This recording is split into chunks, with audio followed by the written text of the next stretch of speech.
তো বন্ধুরা, আজও তোমাদের সামনে নিয়ে এসেছি নিরামিষ একটা রেসিপি, পেঁপে ঘন্ট। দেখতে থাকো, সঙ্গে থাকো। এর জন্য বড় গোটা একটা পেঁপেকে ধুয়ে কেটে নিয়ে খোসা ছাড়িয়ে নিয়েছি। তারপরে মেশিনের সাহায্যে পেঁপেটাকে গ্রেট করে নিয়েছি। এবার দেখো, ফোড়নের জন্য নিয়েছি কালো জিরে, শুকনো লঙ্কা, কাঁচা লঙ্কা, বড়ি।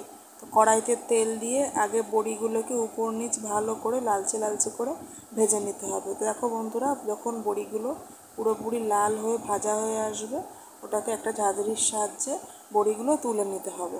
এরপরে কড়াইতে যে তেল ছিল, ওই তেলেই আমরা দিয়ে দেবো কালো জিরে, শুকনো লঙ্কা ফোড়ন। কালো জিরে শুকনো লঙ্কাটাকে উপর নিচ ভালো করে নাড়িয়ে চাড়িয়ে একটু পুড়ে আসলে ওই তেলে দিয়ে দিচ্ছি চিড়ে রাখা কাঁচা লঙ্কাগুলো। কাঁচা লঙ্কাগুলো দিয়ে আবার একটু নাড়িয়ে চাড়িয়ে দিয়ে দেবো একটু লবণ। ঠিক আছে, লবণটা দিয়ে আবার নাড়িয়ে চাড়িয়ে ওই তেলেই দিয়ে দিচ্ছি গ্রেট করে রাখা পেঁপেগুলো দিয়ে উপর নিচ ভালো করে ফোড়নের সাথে মিশিয়ে নিতে হবে। আর একটু লবণ দিয়ে দেবে, তাহলে পেঁপেটা অনেকটা নরম হয়ে আসবে। যখন দেখবে পেঁপেটা লালচে লালচে হয়ে আসছে, ওর মধ্যে দিয়ে দেবে হলুদ দিয়ে আবার একটু নাড়িয়ে চাড়িয়ে দিয়ে দেবে বড়িটা একটু ভেঙে দেবে, তাহলে খেতে টেস্ট লাগবে।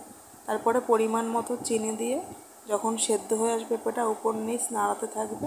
এরপরেই দেখবে তোমাদের পেঁপেটা একদম রেডি হয়ে গেছে।